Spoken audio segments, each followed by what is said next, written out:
Ahora sí, Sergio, Bueno, podemos saludar a nuestro invitado. Fabián Palo Oliver, diputado provincial, amigo de la casa, está con nosotros en nuestro estudio. Habíamos anunciado que teníamos en nuestra mesa de trabajo un listado que tiene que ver con un balance legislativo desde diciembre de 2015 a diciembre de 2016 y justamente tiene en su haber proyectos de autoría de Fabián Palo Oliver. Declaración de interés público de la conservación de la fauna silvestre del territorio provincial, declaración de interés provincial del turismo rural, declaración de interés provincial del desarrollo de la actividad turística y recreativa, fijación de precio de agua potable en bloque que entregue la provincia a los prestadores, expropiación de inmuebles para la creación de un parque público regional, creación de un sello de calidad Productos de Santa Fe, creación de un fondo solidario de indemnizaciones, el marco regulatorio del proceso de transición democrática.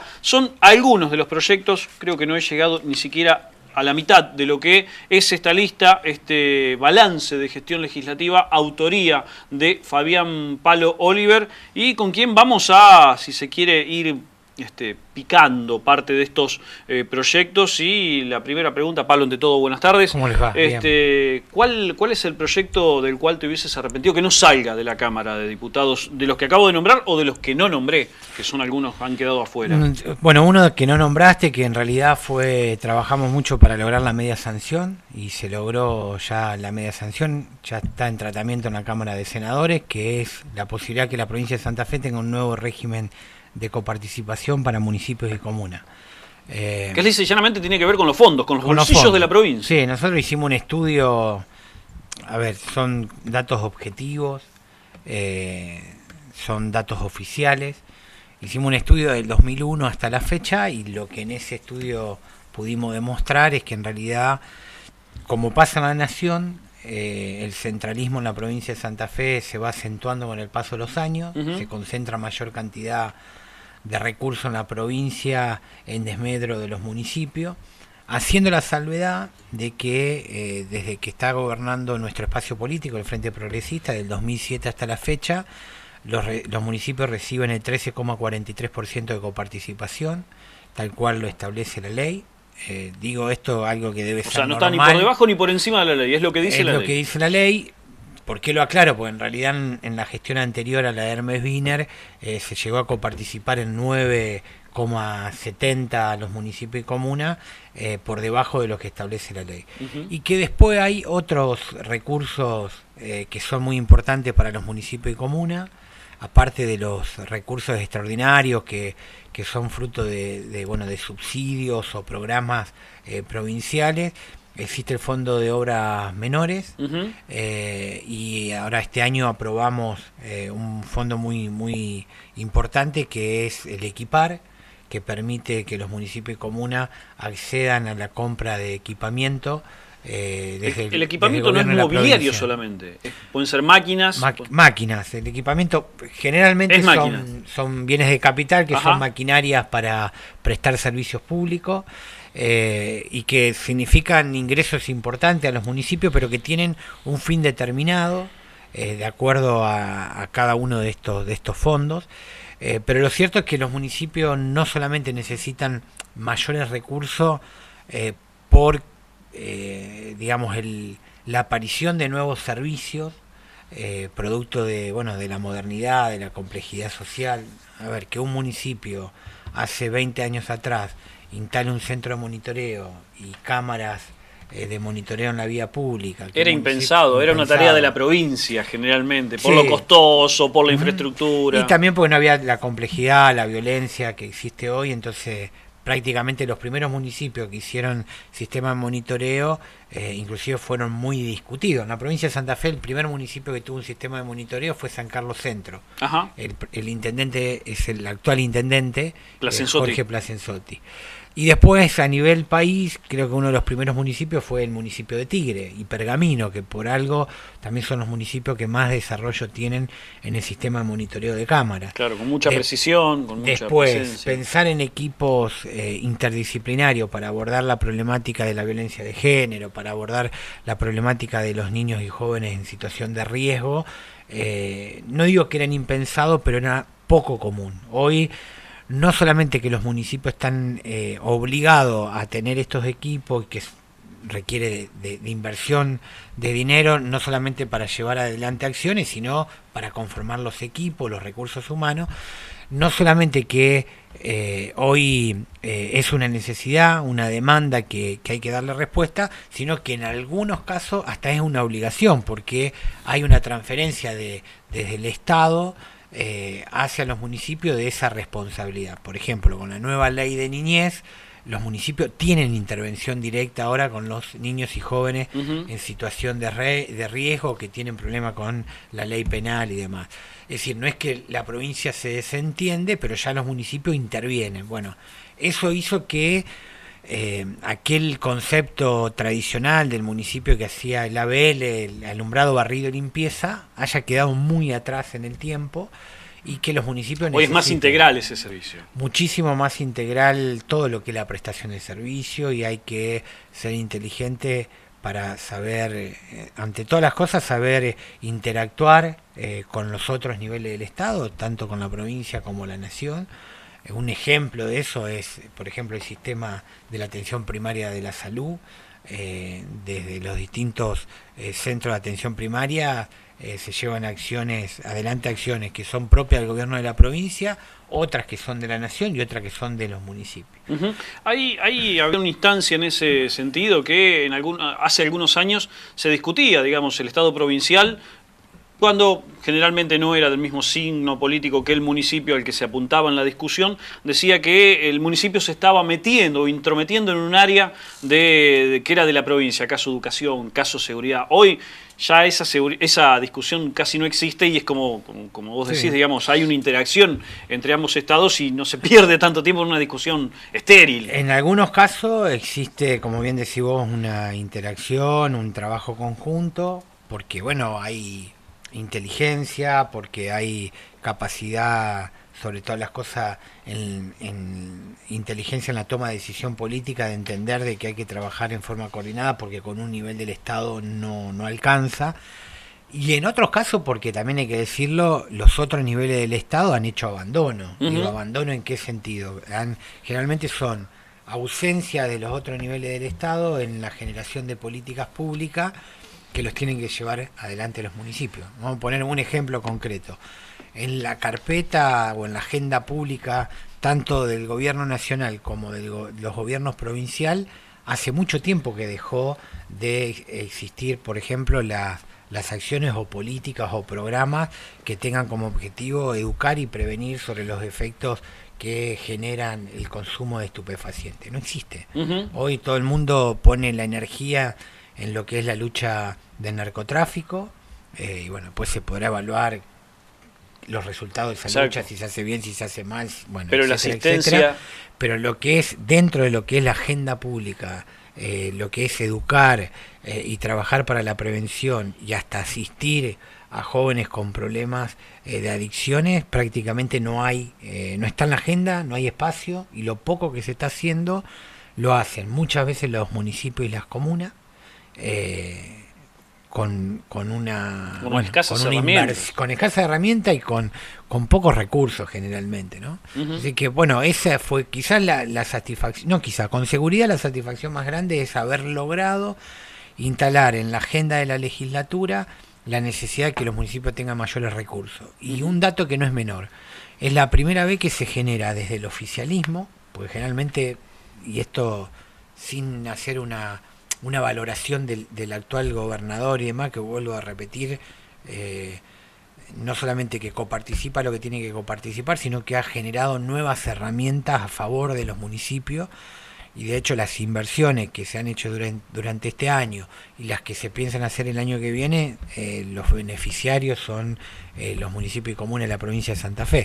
Por eso no es una valoración de la actual gobernación o de las anteriores, pero es lógico que cuando un gobernador tiene un recurso, un presupuesto, lo quiere administrar, claro, de la mejor forma, pero a su antojo, claro. Digamos. Muy pocas veces, a ver, cuando se discute ¿Cómo se distribuye dinero? Hay puja, como en cualquier ámbito que se tiene que discutir cuestiones de plata. Si los municipios quieren más, pero la provincia obviamente que tiene otros intereses. Y sobre todas las cosas no se puede desfinanciar, entonces la discusión es complicada. Generalmente esos proyectos fueron iniciativa de legisladores de la oposición. Es la primera vez que nace desde el oficialismo. En este caso la media sanción es de 2 proyectos, uno que presenté yo en el mes de marzo y después un proyecto que presentó el diputado Galassi en el mes de junio. Entre los 2 proyectos se elaboró uno en conjunto y bueno, tuvo dictamen favorable, se aprobó por unanimidad y ahora está en manos de los senadores, ¿no? También hoy, por lo menos entre ayer y hoy, se conocieron las fechas exactas que van a tener las próximas elecciones. Después vamos a estar repasando esto nosotros, que tiene que ver con el calendario electoral, pero también tuviste una participación con ese tema y con un pedido específico que creo que fue justamente el contrario. El contrario lo que pasó. Así que ahí está las fechas de las primarias que se van a realizar el 13 de agosto y las definitivas tendrán lugar el 22 de octubre según este calendario electoral. Es el calendario nacional. Exactamente. Nosotros presentamos un proyecto en el mes de mayo de este año. Por Constitución, quien tiene la responsabilidad de convocar a elecciones el gobernador de la provincia tiene un plazo para convocarla. Nosotros entendemos que las elecciones provinciales, no en esta oportunidad, siempre tienen que ser en otra fecha que las elecciones nacionales. Básicamente por una cuestión de agenda, porque es importante que lo que se discuta en cada uno de los procesos electorales, entre los candidatos, y que la gente, el ciudadano, lo que recepcione sean las propuestas concretas de cada nivel. Entonces yo no me imagino discutiendo en el próximo proceso electoral cuando se elijan en algunas intendencias o presidentes comunales o concejales que haya espacio para discutir en medios de comunicación o en los ámbitos de debate sobre políticas locales. Si la atención la va a llevar la elección nacional, siempre que se nacionaliza una elección sucede en esta cuestión. Se diluyen los temas. Y porque es el interés prácticamente general. Entonces nosotros entendemos que cada proceso electoral debe ser por separado y presentamos un proyecto para que las elecciones provinciales se realicen el primer domingo de septiembre, las generales de cada año que haya elección. En el caso de la Nación, el 22 de octubre es el tercer domingo de octubre, así fue establecido en la última reforma electoral que existe a nivel país, donde se determinó a nivel nacional las internas abiertas, simultáneas y obligatorias, y se estableció para el tercer domingo de octubre la fecha. ¿Eso qué significa? Previsibilidad para los candidatos, sobre todas las cosas, y que no se especule, porque esta también hay que decirlo, todos los gobernadores convocan elecciones juntas o separados de acuerdo a su conveniencia también. Y aparte los argumentos que se van escuchando tienen que ver con que, bueno, si escuchás una parte te dicen que es una carga ir a votar 4 veces, en otra parte te dicen que no, que es un ejercicio de la democracia. Claro. Particularmente, yo creo que no hay ningún tipo de inconveniente en ir a votar 4 veces. Me parece que hasta en algunos casos es hasta placentero ir y ejercitar justamente la cuestión del voto, pero se ha ensayado una cuestión que tiene que ver con fortalecer argumentos de cada lado, y realmente suena atractivo por lo menos escucharlos uno de cada lado. Particularmente, vuelvo a decirlo, no me molesta votar más de 2 veces al año, me parece que es un buen ejercicio, pero claramente está en esta y la otra situación. Que se gasta el doble, que no es cierto, no se gasta el doble, se gasta más, eso es cierto. Y bueno, después podemos discutir si estamos en condiciones de gastar más, pero lo que está claro que no se gasta el doble, porque, a ver, el único ahorro que va a haber ahora en hacerla en forma conjunta es el traslado de todo el material, porque en vez de hacerla en 4 elecciones, se van a hacer en 2, en las primarias y en las generales. Pero después el material que se tiene que imprimir a nivel local son las boletas únicas, a nivel nacional son votos sábana de diputados nacionales, En el caso del personal que está, digamos, afectado, ahí es donde se reduce junto con el traslado del material, nada más. Después, urnas, hay que hacer 2 urnas, en realidad son 3 urnas, dos urnas para a nivel local o 1, donde se elige intendentes, intendentes y concejales, donde se elige presidente comunal es una, donde se elige concejal una sola urna, más la urna nacional de diputados nacionales, porque las urnas son separadas. Claro.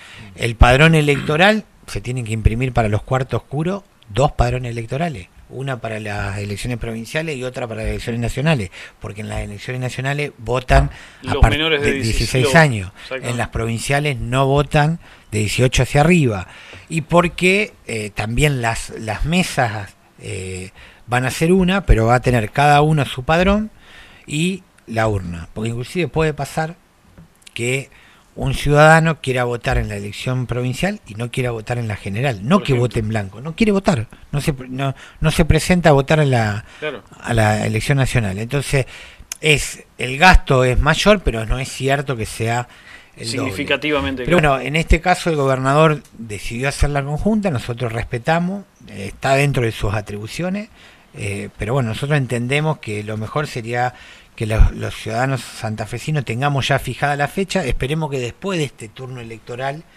tengamos se tenga en cuenta el proyecto, la posibilidad de que el proyecto se pueda tratar, ¿no? Por último, Pablo, ¿qué depara el 2017 desde tu banca? ¿Cómo lo estás mirando? ¿Qué perspectiva tenés desde la Cámara de Diputados? Mira, en primer lugar, bueno, seguir acompañando las herramientas que el gobernador de la provincia necesita. Yo he acompañado la gran mayoría de los mensajes que fueron enviados desde el oficialismo. Únicamente tuvimos algunas diferencias, no acompañamos la nominación de Lamberto como defensor del pueblo, porque ahí también tenemos un proyecto distintivo. Después no acompañamos los dictamen de suspensión de Ganón y García, pero después lo demás lo acompañamos todo. Así que, bueno, mi responsabilidad también como legislador del oficialismo es seguir garantizando la gobernabilidad y acompañar a mi espacio político, el Frente Progresista y el gobernador. Y después, o sea, este fue un buen año en términos generales. La legislatura, la Cámara de Diputados aprobó más de 140 proyectos de ley. Algunas fueron leyes y otros fueron media sanción. Claro. Es un número muy importante, hacía mucho tiempo que no había semejante producción. Lo cual habla también del consenso que hay en la Cámara, por lo menos porque se necesita consenso para sacar. La verdad que la conformación es bastante equilibrada y está buena, que así sea. Yo soy un convencido que cuando más diferencias hay en esos cuerpos legislativos, cuando más representaciones políticas estén sentados en la banca, mejor, porque bueno, se escuchan más voces, porque cuesta más tiempo construir los consensos para sacar las leyes, y eso es bueno. Generalmente las mayorías que son automáticas es lo que te desnaturaliza lo que debe ser el Parlamento, que es el ámbito donde realmente tenés que ejercer la política desde no solamente de la discusión de los proyectos, sino en la habilidad que tenés que tener para construir esos acuerdos necesarios para que las leyes se materialicen y sean una realidad. Y se lleven adelante, claro. Y en lo personal, bueno, obviamente seguir trabajando con el paquete de leyes que tenemos adentro, que hay que lograr la media sanción. Nosotros presentamos 18 proyectos de ley en este primer año. Obviamente nos interesa que se traten todas, pero tenemos también una escala de prioridades, claro, donde pones más energías para lograrlo, y esperemos que en el año electoral la actividad de la Cámara de Diputados no decaiga. Generalmente en los años electorales en los cuerpos legislativos hay menos producción, y bueno, eso también depende mucho de la responsabilidad de los 50 diputados, en que eso no suceda, ¿no? Así que esperemos que sea un año donde también haya producción, y que el año electoral no distraiga nuestra tarea. Este año, bueno, ¿qué quedó pendiente? La reforma al Código Procesal Penal. Yo en la última sesión hice uso de la palabra, no acompañaba algunas modificaciones, en otras sí estábamos dispuestos acompañar. Y ahí quedó demostrado que no se dieron las condiciones, no se aprobó porque no se había construido el consenso que algunos querían hacer aparecer como que ya estaba cerrado la discusión, y en realidad quedó totalmente descubierta en la discusión en la Cámara de Diputados que no estaban dadas las condiciones para aprobarlo, y de hecho el mismo oficialismo, el presidente del interbloque, el diputado Eduardo Dipolino, pidió nuevamente el pase a comisión del proyecto, y porque también hay que decir que el proyecto del Senado merece análisis. Sí. Yo en línea general estoy en contra de los proyectos. 52 artículos modificaron, y está bueno porque las cosas hay que revisarlas, pero nuestro Código Procesal Penal nació en el 2007. Tampoco entendemos nosotros que necesiten tantas modificaciones. Claro, no es viejo y menos modificaciones que en algunos casos terminan siendo contrarreforma, así lo han caracterizado hasta los propios especialistas. La última, y te pido brevedad en esto, Pablo, ¿qué opinión te merece la renuncia del ministro Pratgay, la ida del ministro Pratgay, o como quiera llamarle, a la salida del ministro Pratgay del Gabinete Nacional? No mucha, a ver, hoy distintos funcionarios del gobierno nacional ratificaron de que no va a haber modificación en la política económica, y la preocupación es que lo plantean como algo virtuoso, y realmente si no hay modificaciones en las medidas económicas del gobierno nacional, no creo que el 2007 sea muy auspicioso para todos los argentinos. Yo digo esto y alguno cree, apuesta a que le vaya mal, y realmente no es así, pero ratificar la política económica no fue bueno. Lo que está claro que si uno ratifica la política económica debería estar conforme con lo que hizo en el 2016, por lo tanto no tendría que haber cambio de ministro. Exacto. Está claro que no están diciendo la verdad. Algunos analistas y especialistas económicos en realidad que lo que plantean de que el exministro era parte de lo que se llaman las palomas, no los halcones, que hay una línea más dura dentro del gobierno, que entiende que debe haber más ajuste. El exministro entendía que tenía que ser más gradual todo lo que tenga que ver con el recorte a los subsidios a los distintos servicios, etcétera, etcétera. Si eso es así, es una mala noticia. Si el exministro se fue porque en el gobierno entendían que había que ser más duro, es una mala noticia para la mayoría de los argentinos. Pablo, muchísimas gracias. Esperemos equivocarnos. Ojalá, y felicidades, feliz año. Igualmente para todos ustedes y para todos los televidentes.